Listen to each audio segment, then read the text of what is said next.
InsyaAllah kita mula dengan Ummul Quran Al-Fatihah. A'udzubillahi as-sami'il 'alim minasyaitonir rajim. Bismillahirrahmanirrahim. Alhamdulillahi rabbil alamin arrahmanir rahim maliki yaumiddin.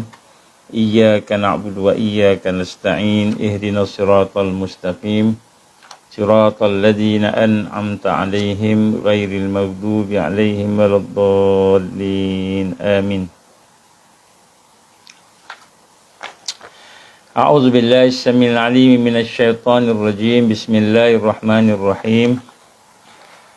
Innal hamdalillah nahmaduhu wa nasta'inuhu wa nastahdihi wa nastaghfiruh wa na'udzu billahi min shururi anfusina wa min sayyiati a'malina.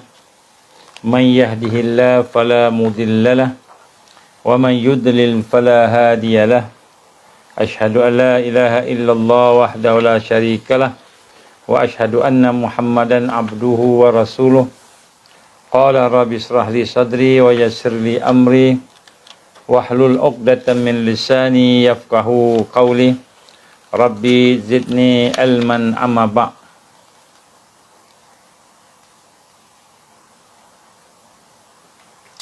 Assalamualaikum warahmatullahi wabarakatuh. Alhamdulillah. Pertama-tama kita bersyukur kepada Allah Subhanahu wa taala kerana dengan keizinan Allah kita diberikan kekuatan, kesempatan pada malam ini untuk sama-sama kita bertemu di dalam program kita, insya-Allah. Mungkin dalam masa yang ringkas banyak perkara yang saya nak kongsikan. Jadi insya-Allah yang pertama saya mengajak semua sahabat-sahabat sahabiah Ansar supaya insya-Allah kalau boleh jangan miss UGK, Usrah Gabungan esok pada petang. Kita akan buat selepas Ansar sampai Tarawih, yang mana kita akan buat di RK dan kita menjemput semua yang boleh hadir, cuba hadir. InsyaAllah kita akan ada ijazah sedikit. Malam tu kita akan ada buat sedikit pengijazahan beberapa perkara, InsyaAllah yang penting lah kita akan sampaikan. Siapa yang tak dapat, tak apa, jauh-jauh tak boleh datang, tengok melalui Zoom. Kita ada Zoom, insyaAllah. Saya nak mulakan dengan satu hadis Rasulullah sallallahu alaihi wasallam. Dan hadis Nabi sallallahu alaihi wasallam ini diriwayatkan oleh Imam Muslim. Apa kata Rasul sallallahu alaihi wasallam? Badiru bil a'mal fitanan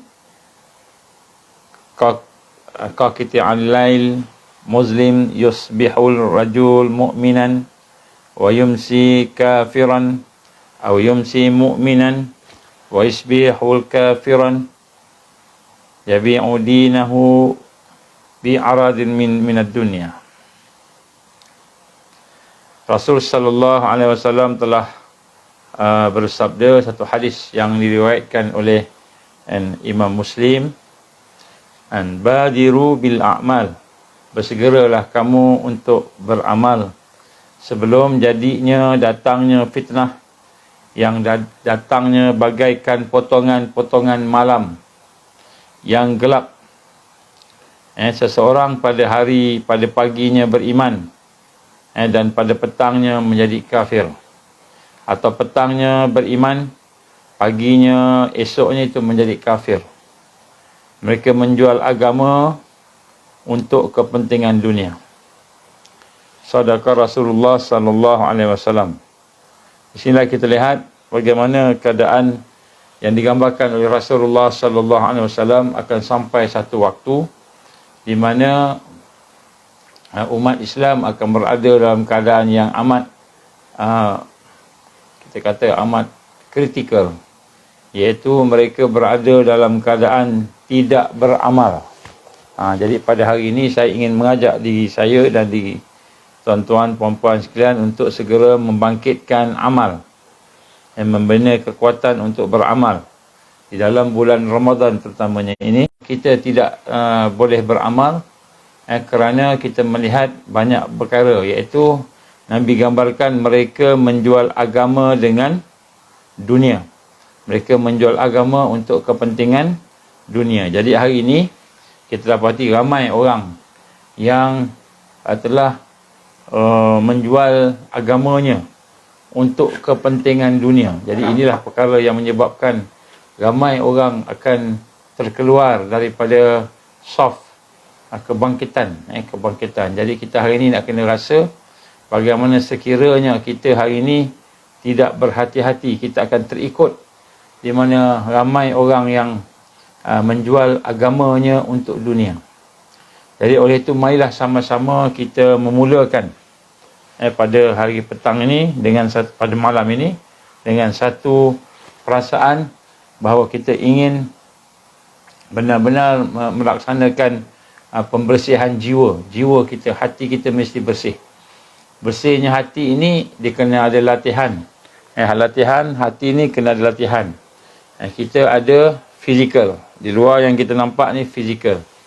Tetapi fizikal ni sebenarnya tidak bukanlah yang sebenarnya diri kita. Diri kita yang sebenarnya ialah roh yang ada di dalam. Roh yang ada di dalam. Dan roh juga tidak ada kepimpinan, tidak ada kekuatan. Melainkan adanya hati. Hati dalam roh itu. Jadi kita sebenarnya digerakkan oleh hati. Yang mana Nabi gambarkan kalau baik dia baiklah seluruhnya. Kalau rosak dia rosaklah seluruhnya. Itulah ala wahyal qalb, itulah hati. Jadi hatilah yang menggerakkan tubuh badan nak melaksanakan ibadah ataupun melaksanakan maksiat. Jadi sebenarnya walaupun kita nampak macam badan, tubuh badan kita, tapi sebenarnya ialah hati.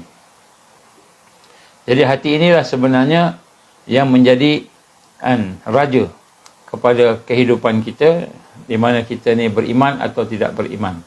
Ya sebab itulah kita lihat sini dalam hati itu ada kekuatan dan ada juga kelemahan. Kelemahan kepada hati ini ialah apabila dia calar, dia dirosakkan dengan dosa hati, dengan nafsu. Dengan nafsu kita. Jadi sebab itulah dalam bulan Ramadan kita nak kena lawan nafsu kita.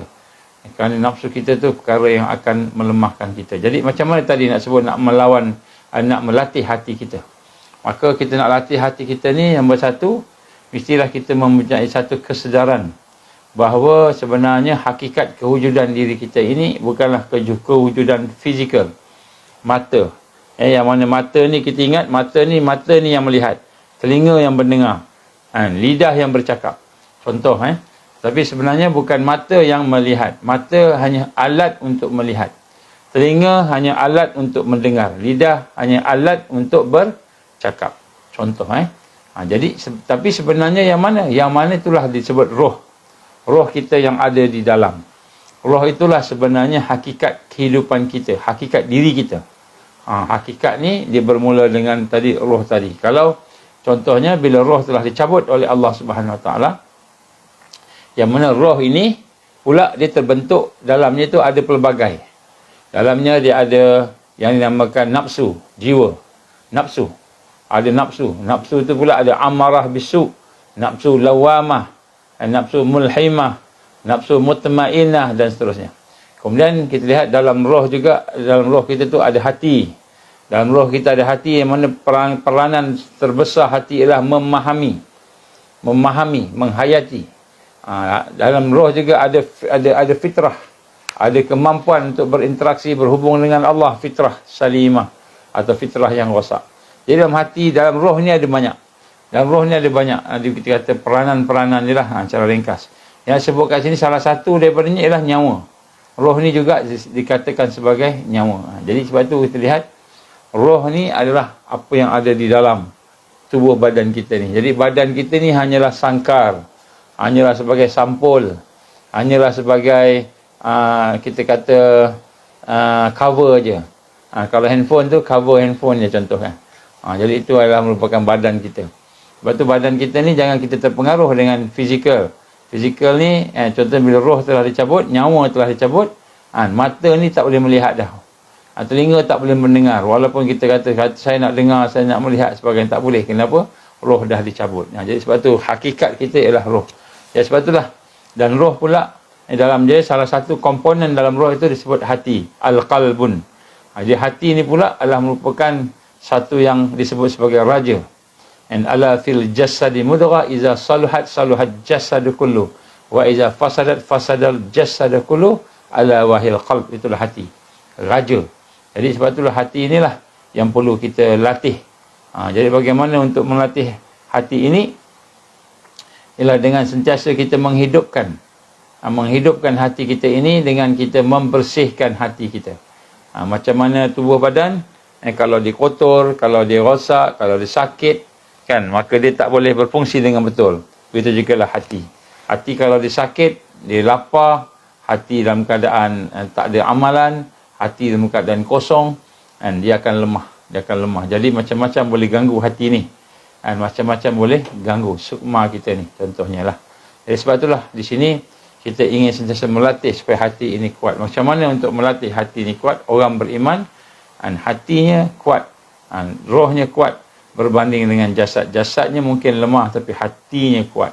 Bagaimana kita nak membina hati ini? Kita nak membangkitkan hati. Macam mana nak membangkitkan hati ini? Tidak lain dan tidak bukan, kita kena pecahkan dalam hati itu segala kerosakan, kegelapan, kita pecahkan. Kemudian kita hapuskan, kita buang dosa-dosa hati tadinya. Jadi sebab tu baik. So untuk melatih hati kita ini, terutama bulan Ramadan, hendaklah kita memperbanyakkan munajat pada Allah. Munajat pada Allah macam mana? Contohnya sebagai mukadimah saja. Esok insya-Allah dalam JUJK bagi sahabat-sahabat Ansar kita akan bincang detail lagi. Contohnya kita mula belajar bercakap dengan Allah, Jadi maknanya kita bercakap dalam hati kita, bermunajat, bercakap-cakap dengan Allah. Contohnya kita merasai, bukan merasai, kita mengakui bahawa kita ni adalah merupakan orang-orang yang lemah. Kita merupakan hamba Allah yang perlukan pada pertolongannya, perlukan kepada kekuatan. Jadi kita minta pada Allah, kan, begitu. Jadi kita kena mulakan dengan hati kita. Jadi di sinilah kita lihat, baik. Jadi apabila hati mula bercakap, mendahului lidah. Sebelum lidah bercakap, hati cakap dulu. Kita secara sedar. Jadi macam mana contoh? Saya bagi contoh. Kita bacakan Fatihah. Baca Fatihah. Jadi macam mana nak baca Fatihah dengan hati ni?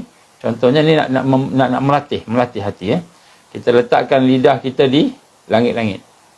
Lidah dekat langit-langit. Letak lidah kat langit-langit, kemudian kita sedut nafas. Hembus, sedut nafas. Hembus, kan? Lepas tu kita pun mula baca Al-Fatihah. Bismillahirrahmanirrahim. Tapi lidah tak sebut. Lidah dah letak kat langit-langit, tak sebut, tapi hati. Bismillahirrahmanirrahim. Cuba kita baca. Baca Alhamdulillahirrabbilalamin dalam hati. Jadi lidah tak baca. Jadi kita latih hati kita yang baca. Hati kita yang membaca. Jadi bila hati kita membaca tu, maknanya bila kita sedang fokus, itu namanya hudurul qalb. Kita menghadirkan hati. Ini kita kena latih. Jadi sebab tu bila kita solat nanti, kan, bila kita solat, kita hidupkan hati kita. Maknanya hati tu activate. Hati tu membaca.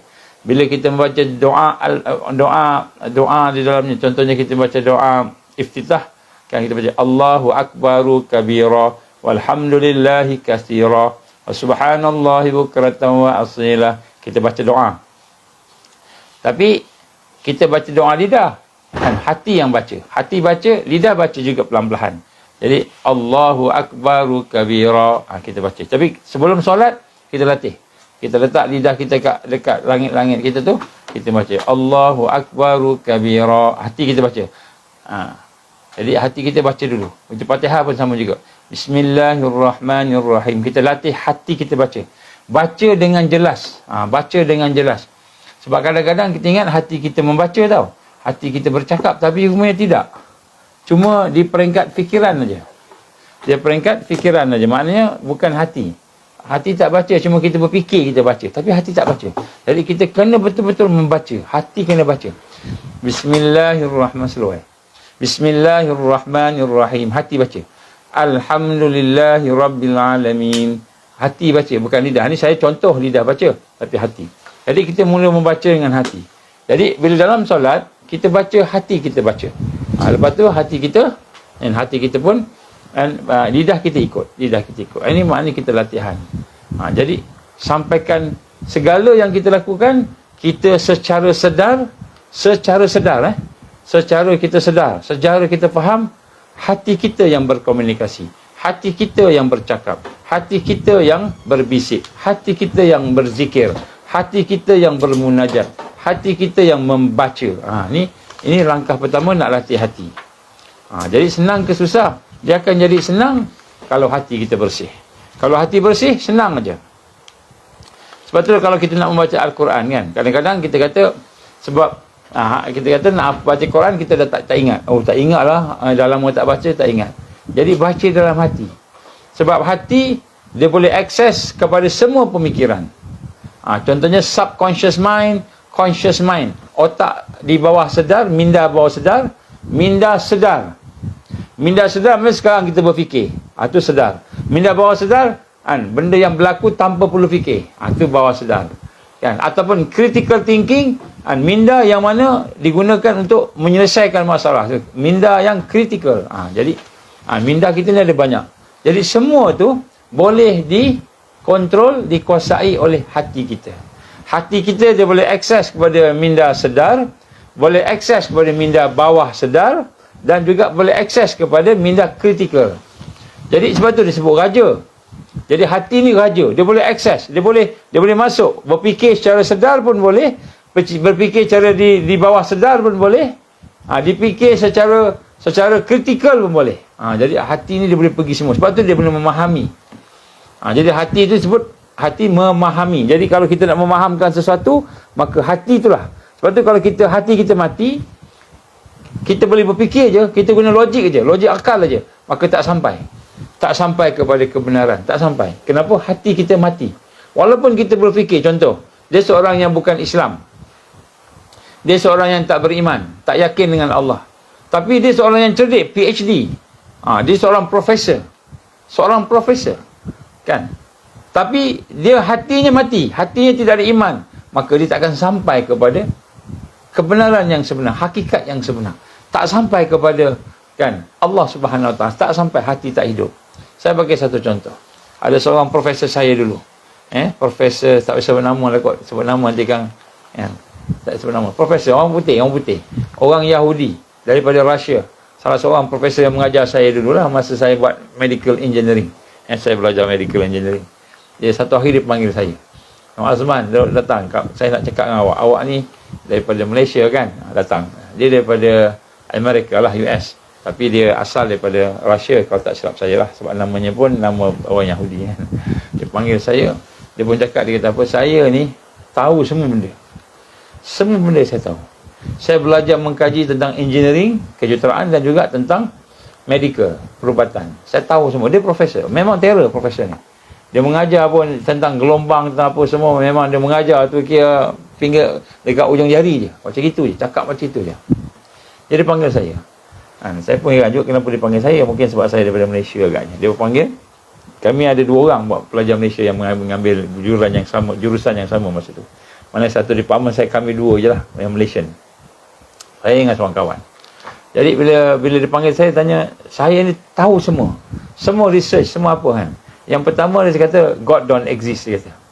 Tuhan tak ada. Ni profesor ni. Bahagian medical, bahagian engineering. Dia kata Tuhan tak ada. Saya tengok dia, saya muka dia kata, kamu ni nama profesor tapi tak boleh fikir. Kan? Tuhan tak ada, dia kata. Waktu dia kata kat saya, kenapa Tuhan tak ada? Dia bagi hujah dia. Dia kata Tuhan tak ada ni sebab. Dia kata, kalaulah Tuhan ada, sudah tentulah semua dalam dunia ni aman damai. Tak ada perang, tak ada gaduh, tak ada cacat. Tak ada cacat. Lahir-lahir cacat. Contohnya lahir-lahir baby tu, tak ada tangan. Lahir-lahir baby tu, otaknya OKU, kan? Otaknya rosak, otaknya separuh gila. Jadi dia kata kalau ada Tuhan tentulah tak ada, semua tentu perfect, lahir-lahir perfect, tak ada yang apa dia panggil, yang cacat, tak ada yang mati, tak ada yang bunuh diri, tak ada yang bergaduh-bergaduh, perang-perang semua-semua, tak ada, dia kata. Jadi kata kesimpulan saya, Tuhan tak ada. Ni profesor cakap dengan saya ni depan, dia panggil saya ingat lagi. Jadi saya kata, Prof, dia kata kan, adakah semua sebab yang berlaku tu memang tanda Tuhan tak ada? Betul ke kan? Dia kata kan. Lepas tu dia kata, betul lah, tak ada Tuhan, there is no God, dia kata. Lepas tu saya bercakap dengan dia, sesungguhnya Tuhan ni dia maha bijaksana.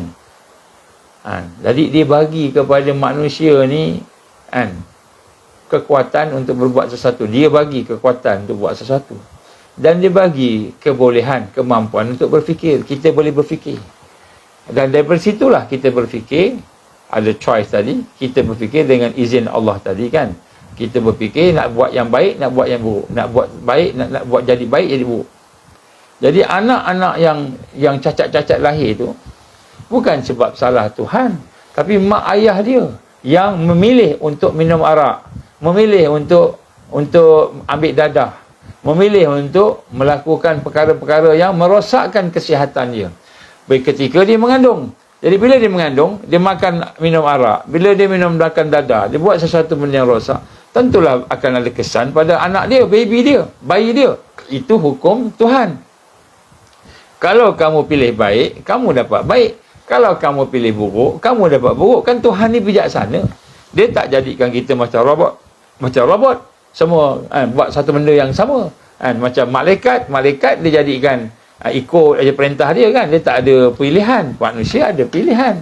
Manusia ada nafsu. Jadi halangan dan sebagainya. Dia saya kata, bukan tak ada Tuhan. Tapi manusia yang tinggalkan hidup, cara hidup bertuhan, cara hidup beragama, menyebabkan mereka jauh daripada kebaikan. Itu yang perang, itu yang jahat dan sebagainya. Dia diam. Dia diam. Oh, dia kata betul juga Dia kata betul juga Macam tuan dan profesor kan. Profesor bagi kami exam. Saya pelajar dia. Saya ambil 2 course ke 3 course daripada dia.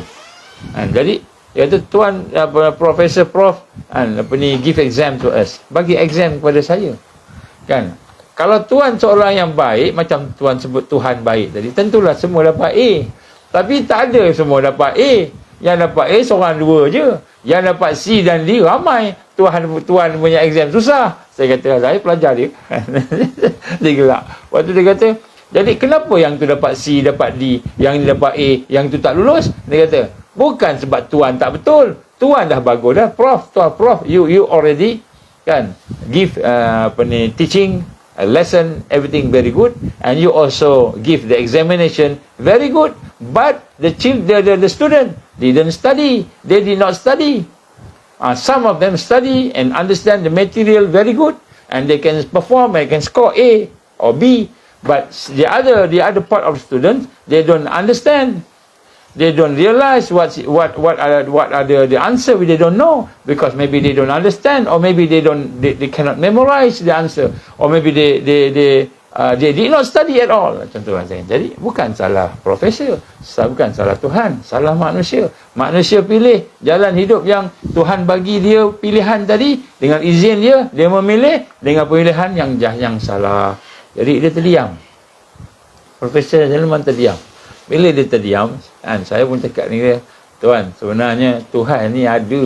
Tuhan ni ada. Kita aja yang tak perasan. Saya cakap macam itulah. Lepas tu dia kata dengan saya, macam ni, dia kata, saya ni ada satu sakit. Saya terror dalam bahagian medical ni. Saya ada satu penyakit. Penyakit dia ada sakit kepala. Pening kepala, dia kata. Pening kepala ni tak ada ubat. Dia scan MRI ni main guna magnetic resonance imaging. MRI. Saya belajar juga tu semua. Dulu dia panggil nuclear magnetic resonance, NMR. Sekarang panggil MRI dan sebagainya lah. Jadi dia kata, saya dah scan, dah tengok semua. Signal frekuensi gelombang saya punya otak pun saya dah kaji. Tapi tak ada ubat, dia kata. Saya bila kena sakit tu, jadi macam migraine teruk sangat sakit tu, dia kata. Waktu kat your country lah, your Muslim country kan, Malaysia, ada tak ubat macam ni? Boleh ubat tak? Boleh ubat tak, dia kata. Waktu saya pun cakap dengan dia. Marilah datang Malaysia, dia kata. Datanglah Malaysia. Bolehlah jumpa dengan orang sana, kita buat. Tapi ada satu syarat. Ada satu syarat nak sembuh ni, ada satu syarat dia. Kalau kami punya perubatan, satu syarat je. Apa dia? You have to believe in God. Kamu kena beriman dengan Tuhan, beriman dengan Allah. Bila beriman dengan Allah, Kita berusaha, berdoa dan berusahalah cara apa yang sepatutnya. Insya-Allah kan. Dia kata with his permission and you will ni cakap macam itulah kat dia kan. Lepas tu dia pun diam, dia kata tengoklah nanti saya datang Malaysia lah, tengok macam mana. Tapi dia kata but I don't think so lah, it's very far, Malaysia from US very far, dia kata macam itulah. Tak apalah, okay lah, tak apalah sir, I don't want to disturb you, I just want to go, I have something to do. Minta keluar lah kan. Jadi ni contoh orang yang pandai, profesor, seorang yang memaham banyak ilmu tentang medical, tentang engineering semua sekali, tapi tak sampai kepada Tuhan, tak sampai kepada Allah, tak sampai kepada hakikat kehidupan. Tak sampai kepada hakikat kehidupan. Kenapa? Asbab, kita sebut asbab, asbab. Jadi maknanya itu hidayah Allah, semua itu hak Allah. Tapi sebab asbab. Asbabnya kerana hatinya itu sakit, hatinya itu mensyirikkan Allah, hatinya itu rosak. Hatinya rosak. Jadi apabila hatinya rosak, syirik, sakit, hatinya tidak hidup, maka walaupun seorang profesor, dia tak boleh kenal, tak boleh jumpa Allah, tak boleh jumpa Tuhan yang menjadikan alam ni. Ada satu cerita lagi ni, seorang profesor juga. Seorang profesor dekat UKM. Ada orang cerita lah kan, dekat UKM kawan saya kan. Jadi satu hari dia berbincang-bincang, kemudian dia cakap lah, dia pun tak percaya Tuhan juga. Bukan orang Melayu lah kan, tak percaya Tuhan. Jadi dia cakap-cakap tu, yang student ni dia bersama dengan pensyarah dia lah, yang lain-lain, bincang. Lepas tu student dia pun cakap kan, student dia kata, sir, dia kata, do you believe that there is the creator of this, ni apa nama dia panggil, tempat duduk ni, kursi, bukan chair, dia macam bangku itulah kan? The stool ataupun bench kan. Jadi do you believe, kamu percaya tak? Jadi UKM tak mahu, UKM tak cakap orang putih, cakap Melayu. Jadi kamu percaya? Ni kawan saya lama ni dia akhirnya jadi doktor sekarang, bukan jadi doktor, jadi one of the pensyarah UKM. Dia cerita masa dia student tu. Jadi dia ni pensyarah ni tak percaya. Jadi dia kata, kamu percaya ke bahawa meja duduk bangku yang kamu duduk tu ada orang yang buat? Mestilah ada orang buat. Meja ni mesti ada orang buat. Semua mesti ada orang buat. Okey. Kalau gitu, takkanlah alam semesta ni macam ni. Simple, basic knowledge. Alam semesta ada, matahari berjalan semua elok sebagainya. Tak ada yang mencipta. Dia diam. Jadi kata, dalam hati ni agaknya kan, betul juga. Jadi ni contoh. Tapi profesor, itu kat sini Malaysia, saya tadi tu dekat US. Jadi sebenarnya hakikat manusia ni, sebenarnya bila hatinya rosak, hatinya tidak hidup, hatinya sakit, maka dia tak boleh kenal Tuhan, tak boleh kenal kebenaran, apa lagi kehidupan, apa lagi nak cerita pasal kebangkitan akhir zaman, apa lagi nak cerita pasal kita kata kita akan berlaku perubahan dalam pemerintahan dia 100 tahun ni. Lagilah tak terfikir, tak sampai. Kenapa? Hati rosak. Jadi sebab tu kita nak kena pada bulan Ramadan ni, kita nak kena rasa sungguh-sungguh bagaimana kita sebenarnya nak kena tengok hati kita lebih daripada melihat fizikal kita. Tengok hati kita. Maknanya apa? Kita nak kena menjaga hati kita, memelihara hati kita, melatih hati kita. Jadi sebab tu saya sebut tadi, cuba kita mulakan dengan simple-simple contohnya kan.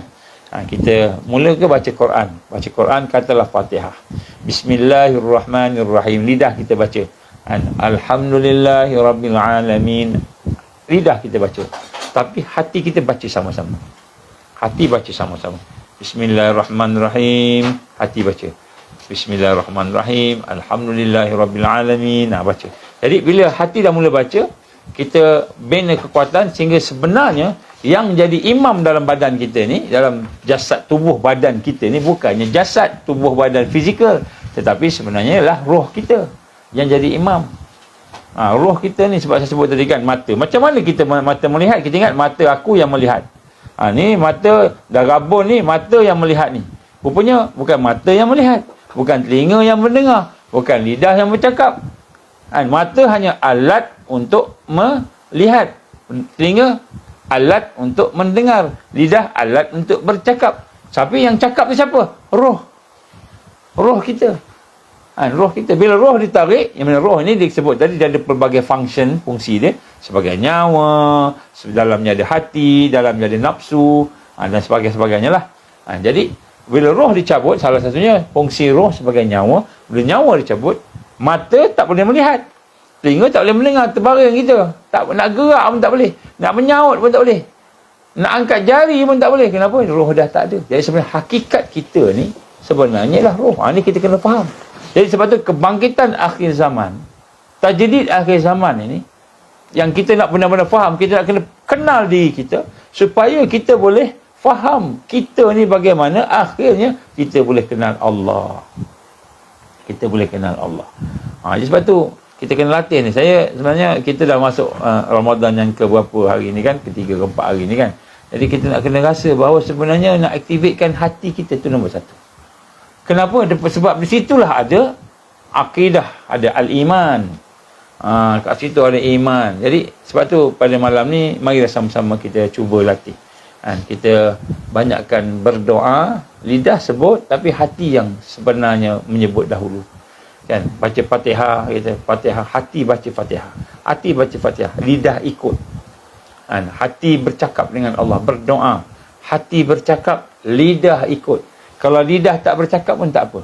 Sebab tu salah satu doa, salah satu kaedah zikir yang diajar oleh Abdul Qadir Jalani rahimahullah, di dalam tariqahnya kan, dalam dia punya jalan-jalan nak jumpa Allah ni, dia ajar kita berzikir dalam hati. Zikir dalam hati. Kalau zikir lidah ni la ilaha illallah kan, hati pun baca la ilaha illallah. Tapi sampai tu zikir khafi, zikir yang sir, Allah, Allah. Jadi kita mulakan dengan macam mana, kita ambil lidah kita taruh kat langit-langit kita, taruh di langit-langit kan, kat langit-langit. Kemudian lepas tu kita membaca, sedut nafas. Bila oksigen dah masuk semua tu kan, kita baca Allah, Allah, Allah. Cuba kita buat macam tu. Nak hidupkan, activate hati kita. Allah, Allah, hati kita je. Allah, Allah, Allah. Kemudian nafas, Allahu, Allahu. Jadi jangan fokus pada nafas apa tu. Itu fokus nafas tu memang kita bernafas tadi, tapi fokus ke hati. Hati yang berdetik. Allah, Allah, Allah, Allah, Allah. Macam itu. Kenapa? Kerana antara karakteristik kekuatan kebangkitan di akhir zaman, di mana kita mahu bersatu dengan semua yang ada, nombor satu sekali, unsur yang terpenting sekali ialah kesatuan akidah. Jadi kita ni boleh nak masuk tajuk kesatuan akidah. Jadi maknanya kesatuan akidah itu adalah nombor satu kan, kebangkitan tajdid akhir zaman. Maknanya kita nak bersatu dengan siapa ni? Siapa yang ada kat depan kiri kanan kita ni? Siapa yang nak bangkit ni? Dalam hadis yang kita baca tadi, kamu segeralah beramal. Segeralah beramal. Sebelum datangnya fitnah. Nabi sebut kan? Sebelum datangnya ujian yang gelap, gelita. Sehingga seorang laki-laki itu beriman di belah pagi. Beriman di sebelah pagi. Kufur di sebelah petang. Ataupun beriman di sebelah petang. Kufur di sebelah pagi. Kufur di sebelah pagi. Jadi maknanya Nabi sebut sini, antara masalah utama bila fitnah tu datang ialah al-iman dan kufur. Hanya akidah. Jadi sebab tu kunci kat sini tuan-tuan dan puan, apabila datang nanti Al-Mahdi, sekarang ni ada berita barulah. Tapi berita baru ni saya tak sebutlah kat sini. Ini untuk orang sahabat-sahabat ya. InsyaAllah UJK besok saya sebutlah. Jadi berita yang baru di sini ialah bagaimana dah dekat sangatlah. Tanda-tanda dekat sangat. Dan siapakah yang akan bersatu tadi? Siapakah yang akan bersama dengan Al-Mahdiyin? Mereka yang mendapat hidayah tadi. Mereka yang akan bangkit tadi. Yang pertama sekali ialah kesatuan akidah. Kesatuan akidah. Jadi kesatuan akidah ni sebenarnya adalah merupakan satu perkara yang paling penting. Jadi inilah merupakan sistem yang paling asas sekali. Maksudnya akidah yang benar. Jadi yang akan bangkit besok, yang akan bersama dengan Imamul Mahdi, yang akan bersama dengan Al-Mahdiyin, Taifah yang akan menang, yang diberikan Allah kemenangan tadi, bukanlah orang yang ada janggut panjang, kan, pakai jubah hebat, pakai serban hebat, tapi yang akidahnya sempang perenang. Sempang perenang je. Akidahnya kan menyeleweng. Jadi sebab tu kita nak sebut kat sini bagaimana nombor satu ialah kesatuan akidah. Jadi yang menjadi penyatuan ummah yang akan tajdid di akhir zaman ini, akidah mesti bersih. Akidah mesti bersih. Jadi kalau kita sembahyang, kita puasa, kita haji, umrah, kita buat macam-macam aktiviti, kita kata disebut kebaikan, kebajikan, aktiviti Islamik, tapi hati kita dengan Allah ada masalah. Hati kita dengan Allah tidak lurus. Hati kita dengan Allah masih lagi mensyirikkan Allah. Kita masih mensyirikkan Allah Subhanahu Wa Taala. Jadi apabila berlaku perkara begitu, dia mana kita ni besok bila Al-Mahdi datang, Al-Mahdi bangkit, Bani Tamim ke naik ke atas bangkit kan, kita tertinggal. Kita tertinggal. Kenapa tertinggal? Sebab pada masa itu kita hati kita akan diuji dengan benda yang menyesatkan, sesat. Tapi sesat ni bukan macam kita kata sesat ni boleh menyembah berhala ke apa. Itu yang besar-besar. Tapi sesat ni dia bermula daripada syirik yang halus. Syirik yang halus. Contoh syirik yang halus. Syirik yang halus. Syirik yang halus. Kita makan. Kita makan. Kita rasa kita lah yang makan dengan kekuatan kita sendiri. Kita makan dengan kekuatan kita sendiri. Aku punya mulut, aku punya lidah, aku punya gigi, aku punya, kita rasa kita punya. Kitalah yang berkuasa. Itu dah syirik lah. Sedangkan segala kuasa itu daripada Allah Subhanahu Wa Taala. Okay, contoh lain. Kita sakit, kita pergi hospital, kita pergi farmasi, beli ubat, dapatkan ubat, makan ubat, tiba-tiba ubat tu bila makan sembuh, hilang sakit tadi, maka kita rasa ubat yang menyembuhkan. Dah syirik lah. Ubat ke yang menyembuhkan? Bukan ubat yang menyembuhkan, Allah yang menyembuhkan. Habis ubat dah makan ubat tu, ubat cuma asbab sahaja. Dia boleh jadi sembuh bukan dengan sebab itu ubat tu, ataupun bukan dengan sebab ini, tapi banyak sebab yang lain. Tetapi nak sebut sini yang menyembuhkan, musabbib, iaitu yang menjadikan sebab yang berkesan, Allah. Allah yang menyembuhkan. Jadi kita hari ini kadang-kadang kita tak perasan, kita pun mensyirikkan Allah.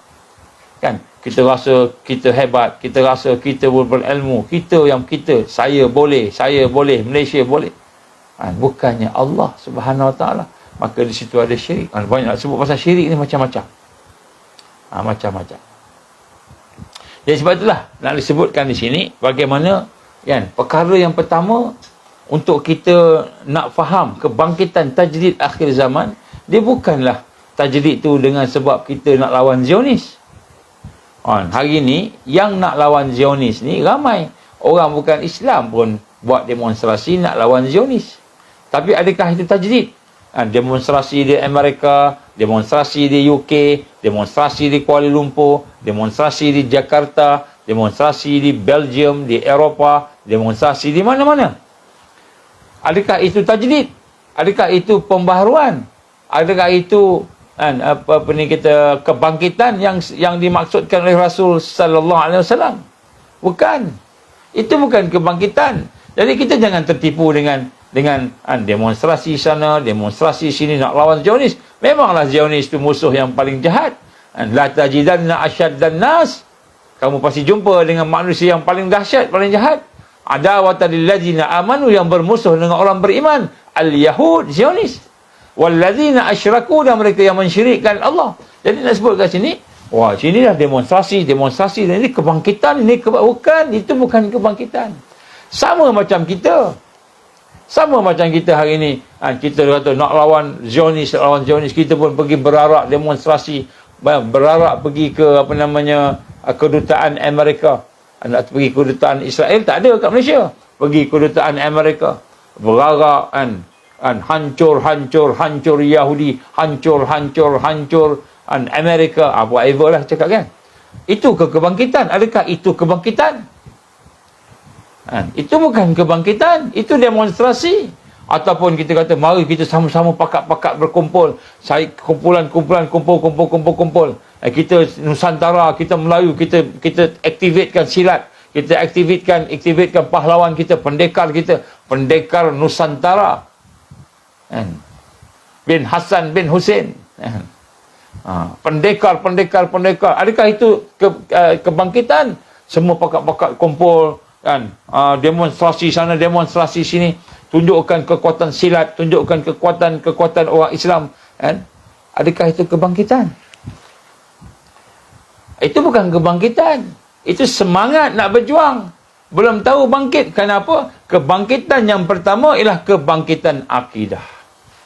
Kebangkitan akidah. Allah tidak memerlukan jutaan manusia, tidak memerlukan kehebatan silat kamu, tidak memerlukan kehebatan pemikiran kamu, tak memerlukan kehebatan apa sahaja yang pada kita, melainkan Allah melihat kepada kebersihan akidah tadi, mentauhidkan Allah, memperhambakan diri pada Allah. Tajdid akhir zaman bukan tajdid demonstrasi biasa. Tajdid akhir zaman nombor satu ialah kebangkitan akidah, mentauhidkan Allah. Jadi kesatuan ummah yang hakiki, yang pertama sekali, unsur kesatuan tadi, tajdid akhir zaman ni, bukanlah kita nak lawan Palestin, lawan Zionis, nak lawan Amerika ke apa, tak.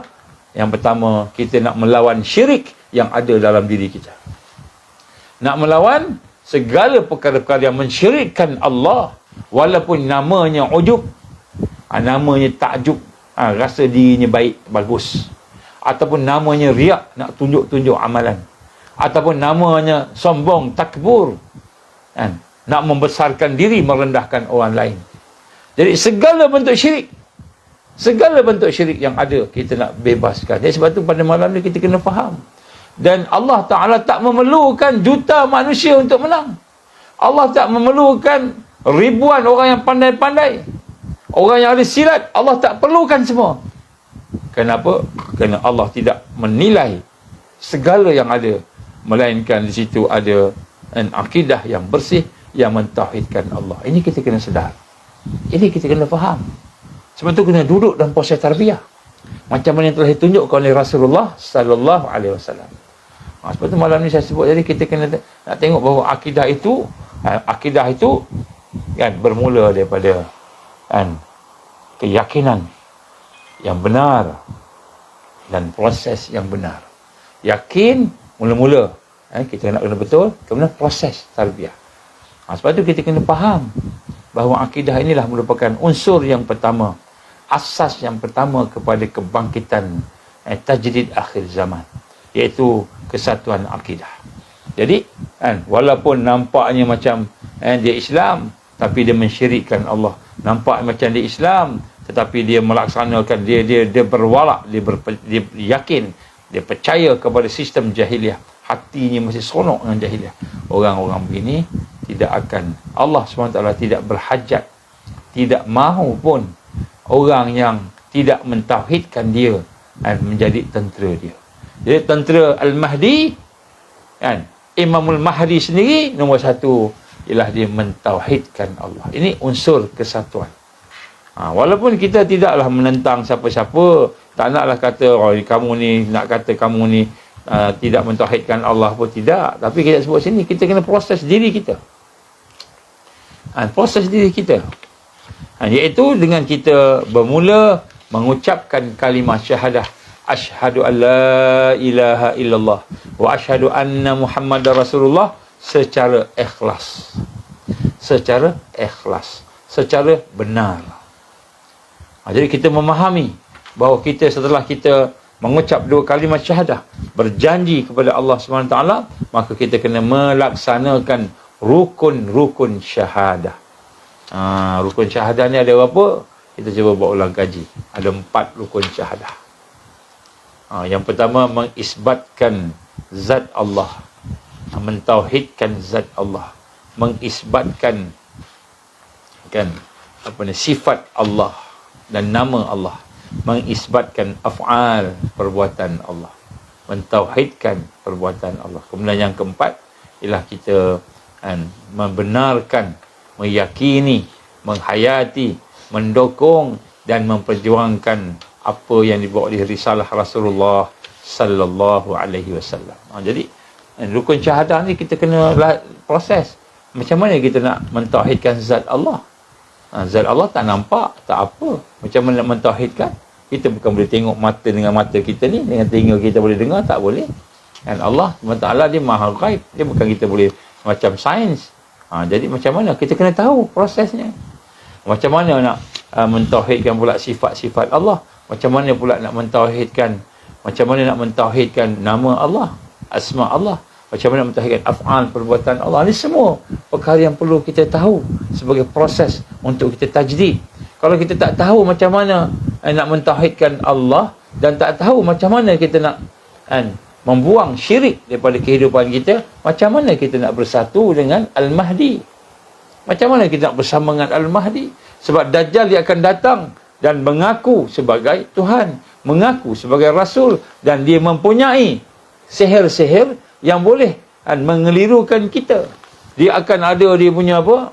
Dia punya tentera dia. Tentera dia bukan sebarang-sebarang. Saya bagi satu contoh sebelum ni kan orang duk cakap siapa?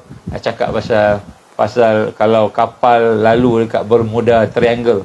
Kalau kapal terbang lalu kat Bermuda Triangle sebelum ni kan. Tiba-tiba kapal tu hilang. Tiba-tiba kapal terbang pun hilang. Tapi bila jumpa semula kapal tu jumpa semula kat tempat lain mana-mana dah orang dah tak ada, yang tinggal kapal aja, betul? Jadi salah satu daripada perkara yang kita daripada kajian yang kita buat, sebahagian daripada helah daripada iblis. Dia nak mencolek manusia ni, manusia dia nak colek. Sebab tu ada manusia yang dicolek. Dia colek apa? Dia nak breedkan dia supaya menjadi manusia yang menyembah syaitan, menyembah iblis. Nanti dia akan menjadi musuh kita. Jadi besok di akhir zaman ni sekarang ni, bila berlaku pertemuan antara Al-Mahdiin, mereka yang bersama dengan orang yang mendapat hidayah, dengan orang yang kufur tentera iblis tu, kita akan bertemu dengan manusia. Manusia yang macam mana? Sama ada yang telah diklon ke, manusia yang telah di brainwash ke, manusia yang telah dicolek, yang telah dibreed tadi untuk menyembah iblis. Dia akan sebut Allah juga. Dia akan sebut Allah. Allahu Akbar disebut. Kita keliru. Disebut Allahu Akbar. Tapi rupanya Allahu Akbar yang disebut tu dia maksudkan iblis. Bukan dia maksudkan Allahu Akbar yang mentauhidkan Allah tadi. Bukan maksud Allah tu tadi, maksud Allah yang kita tadi ni, yang bersyahadah, kita mentauhidkan dia. Tak. Yang dimaksudkan iblis. Kita keliru. Kita akan keliru. Ini cakap pasal Allah juga. Ini cakap pasal ad-din, agama. Ini cakap pasal kebaikan. Rupanya yang dimaksudkan Allah tu iblis. Ini serangan-serangan yang akan datang sehingga kita menjadi keliru. Menjadi keliru.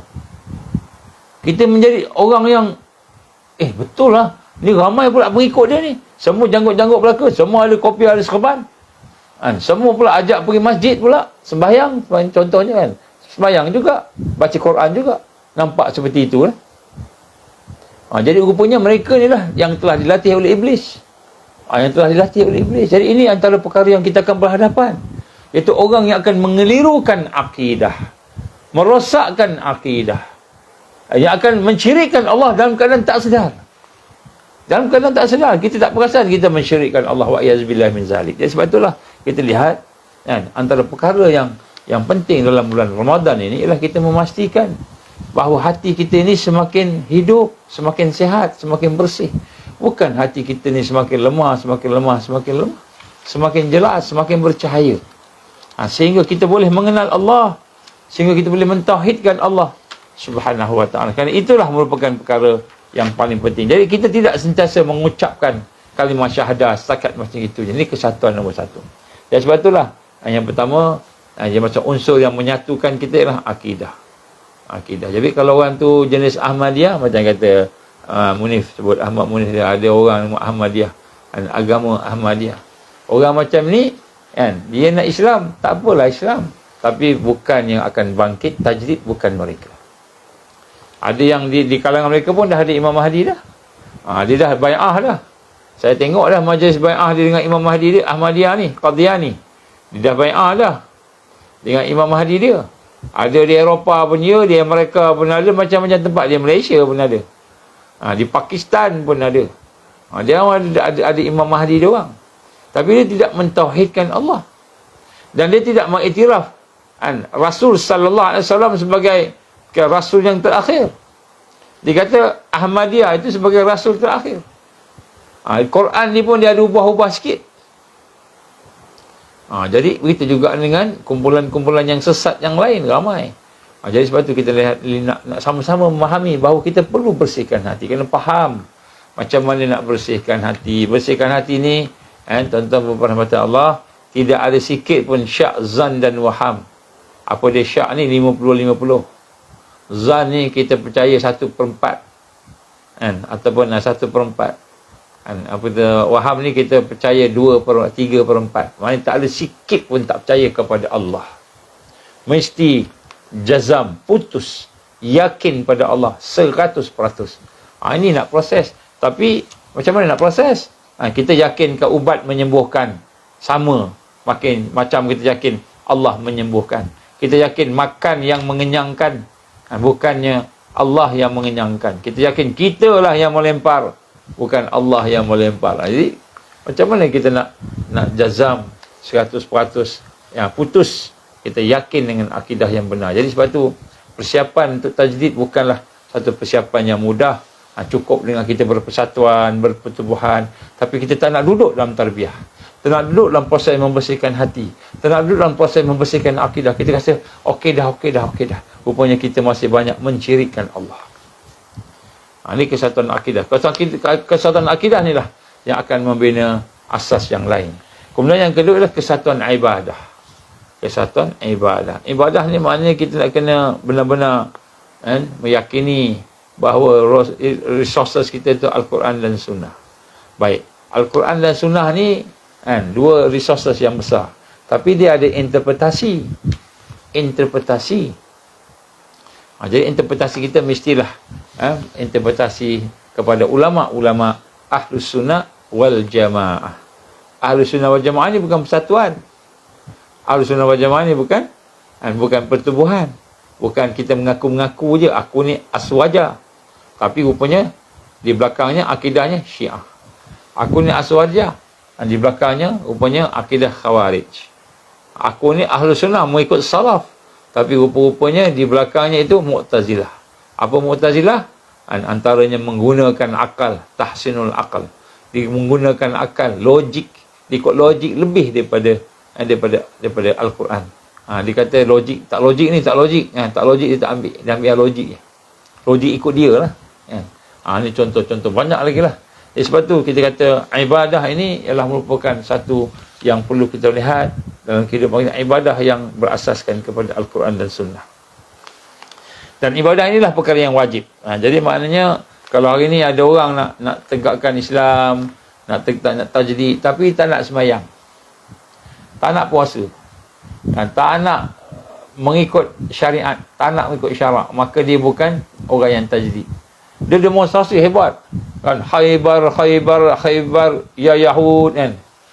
Jadi sambil cakap demonstrasi nak lawan Israel ni, pakai semua ni takbir, Allah Akbar, Allah Akbar, Allah Akbar, tapi sembahyang pun tak. Sembahyang pun tidak. Baca Quran pun tak faham. Baca Quran pun tak tahu. Tak baca Quran pun. Tak baca Quran. Tak mau menghampiri Al-Quran. Tak mau duduk dalam tarbiyah Al-Quran. Ini ibadah ni maknanya menghidupkan Al-Quran. Menghidupkan Al-Quran. Ibadah maknanya kita nak menjadikan apa yang ada dalam Al-Quran, semua kita nak junjung perintah Allah. Junjung perintah Allah itulah ibadah. Jadi maknanya kita bukan hanya sekadar nak cakap aja, tapi kita tak buat. Tak buat. Jadi kita diwajibkan untuk berubudiah kepada Allah Subhanahu Wa Taala. Ini antara contoh dua benda. yang saya nak sentuh pada malam ni lah. Yang bagaimana kita kena ada. Tapi asas tadi hati yang bersih. Hati. Ibadah bukan sekadar semayang aja. Semayang, tapi kita ibadah yang menghidupkan hati, yang bertambah dekat dengan Allah. Ibadah yang bertambah dekat dengan Allah Subhanahu, dengan kaedah yang betul, cara yang betul. Sebab kita kena duduk dalam tarbiyah. Kena duduk dalam tarbiyah. Jadi ini antara perkara-perkara yang sebenarnya membawa pada kesatuan tajdid. Ada lagi lah, ada beberapa perkara lagi yang insya-Allah kalau ada kesempatan kita akan sambung lah untuk masa-masa akan datang. Saya tak nak ambil masa banyak sangat, sebab malam-malam Ramadan ini kita nak kena tidur awal kalau boleh kita bangun awal sikit kan. Cuma saya nak sebut lagi sekali sebagai penekanan di sini, hendaklah kita memerhatikan hati kita. Jadi peningkatan kita yang pertama dalam bulan Ramadan ini ialah peningkatan hati yang bersih. Maksudnya hati kita bertambah bersih. Hati kita bertambah tenang dengan Allah, tenang dengan Quran, tenang dengan solat, tenang dengan zikrullah, tenang bersama ukhuwah Islam dengan sahabat-sahabat, tenang bersama dakwah, tenang bersama tarbiyah, proses tarbiyah. Jadi hati kita ni tenang, hati kita ni jadi kekuatan, rasa makin kuat. Jadi kalau hati kita rasa tak kuat, kena lah, sebab kita akan diserang oleh berbagai-bagai perkara. Jadi baik. Jadi sebab itulah kekuatan kita, kekuatan hati. Kita kena latih hati kita. Jadi sebab itu amalan ni amalan hati. Amalan hati dengan amalan jawarih, amalan jasad ni dua-dua penting. Tapi mana yang lebih penting? Lebih penting amalan hati. Sembayang penting. Allahu Akbar sembayang. Kan? Itu jasad kita. Penting. Tapi yang lebih penting, khusyuk. Khusyuk lebih penting. Khusyuk lebih penting. Jadi apa hakikat khusyuk? Khusyuk dia bermula daripada hati. Apa hakikat hati tadi? Bila kita solat, hati mengingati Allah, hati tak lalai, tak leka, dan tak lalai, tak leka, tak teringat dunia, tak teringat sekitar-sekitar, tak ada, habis, hilang semua tu, hanya Allah saja, mengingati Allah. Wa aqimis solata li zikri, Allah firman dalam Quran, dirikan solat untuk ingat aku. Ingat kat mana? Ingat pada hati. Hati kita ingat Allah. Sebab tu saya kata tadi, bila kita solat, kita hati kita baca Bismillahirrahmanirrahim. Kita dengar lidah baca. Lidah membaca, tapi sebenarnya hati yang membaca. Hati baca, lidah ikut. Itu hakikat dia. Ini latihan. Jadi lebih banyak kita buat solat tarawih contohnya, kita latih hati kita. Fokus pada hati. Hati hidup. Hati membaca. Lepas hati membaca tu, dia bukan habis kat membaca je. Dia ada pula, dia meningkat lagi. Yakin dia. Khusyuk, tawaduk dia, tadaruk dia pada perasaan. Hati yang mula hidup, hadir, dia akan pergi kepada perasaan, dia merasai pula. Bismillahirrahmanirrahim. Hati rasa, hati baca juga Bismillahirrahmanirrahim, tapi hati merasai, membawa kepada satu perasaan. Allah Ar-Rahman Ar-Rahim, rasa seronok, rasa kehebatan Allah. Alhamdulillahi Rabbil Alamin. Dia baca. Dia baca hati rasa. Hati bukan saja baca, tapi tambah lagi pada roh. Roh rasa apa? Roh merasai keseronokan baca Quran, keseronokan solat berjamaah, keseronokan jadi makmum, jadi imam berjamaah, keseronokan. Jadi seronok tu peningkatan.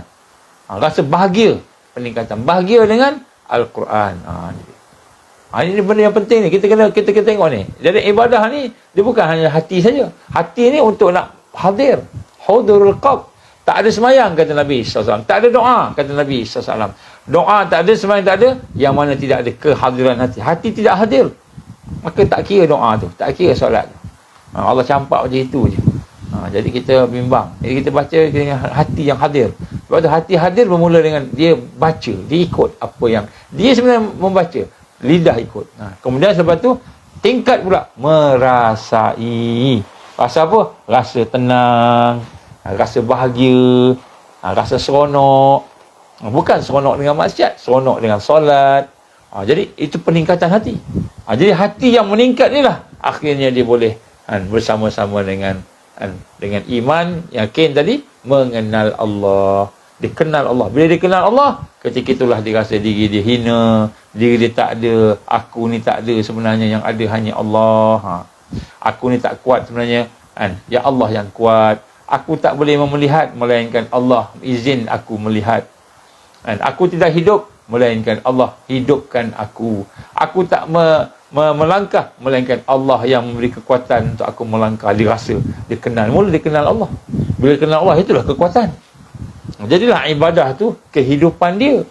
Ini semuanya adalah antara ciri-ciri asas kesatuan ummah yang nak tajdid, yang nak melaksanakan kebangkitan. Kalau hak ini tak ada, akidah tak ada, ibadah tak ada, tak ada. Tak ada. Nak bangkit apa kita?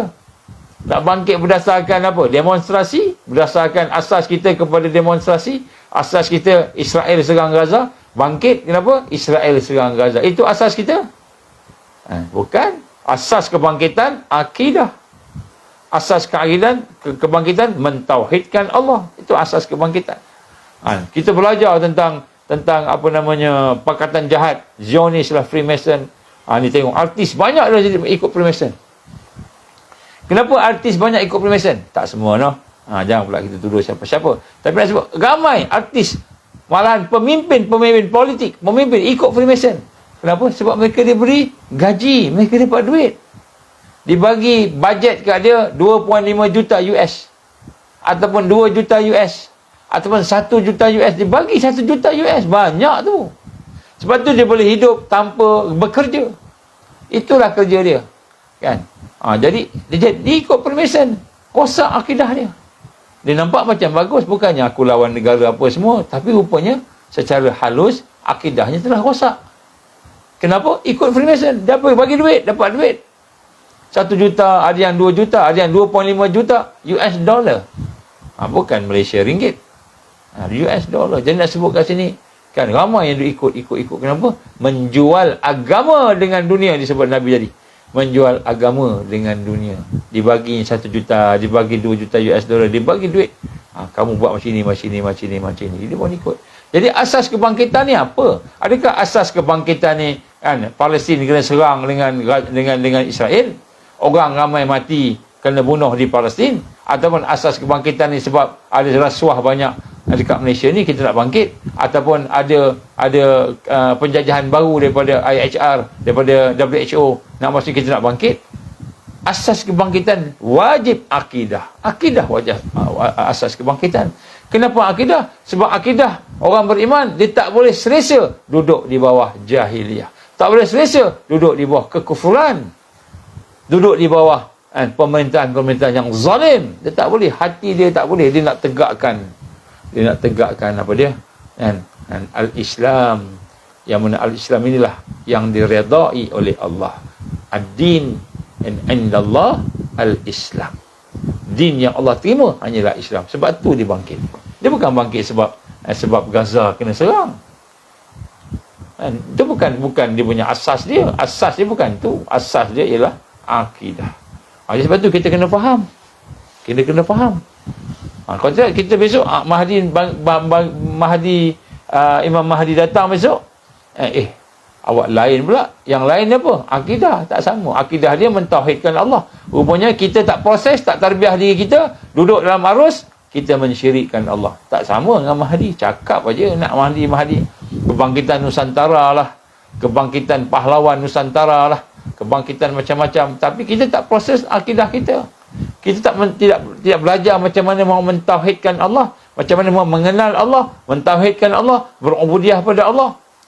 Mendokong titah perintah Allah. Menegakkan apa yang Allah perintah. Kita tak belajar. Tak tahu.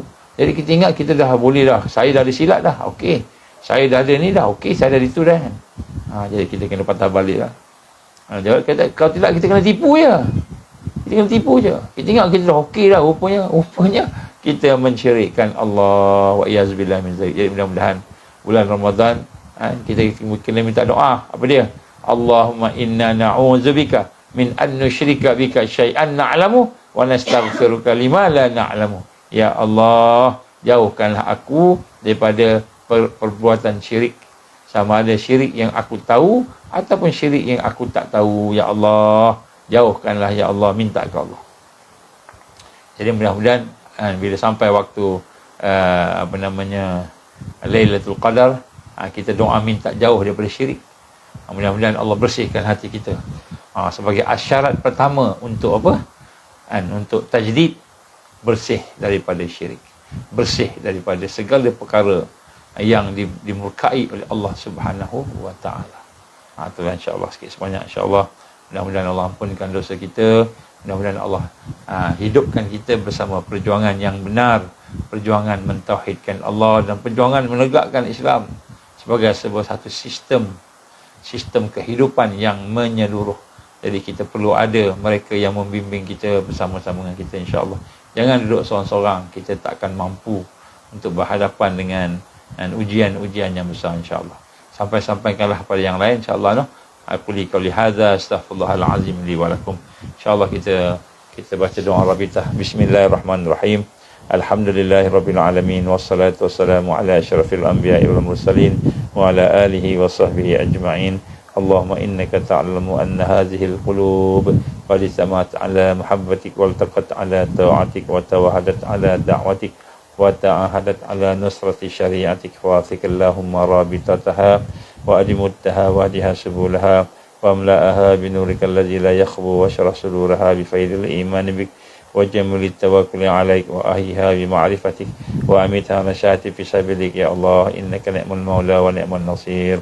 Rabbana atimim lana nurana waghfir lana innaka ala kulli syai'in qadir. Rabbana atina fid dunya hasanah wa fil akhirati hasanah wa qina azaban nar. Rabbana taqabbal du'ana innaka antas samiul alim wa tub 'alaina ya Allah innaka antat tawwabur rahim. Wa sallallahu ala sayyidina Muhammad wa ala alihi wa sahbihi wa baraka wa sallam. Subhana rabbika rabbil izzati amma yasifun. Wassalamu alal mursalin. Walhamdulillahi rabbil alamin. InsyaAllah panjang-panjangkan pada sahabat-sahabat kita. Ramai yang masih lagi tak habis tarawih agaknya, masih lagi tengah more-more ni.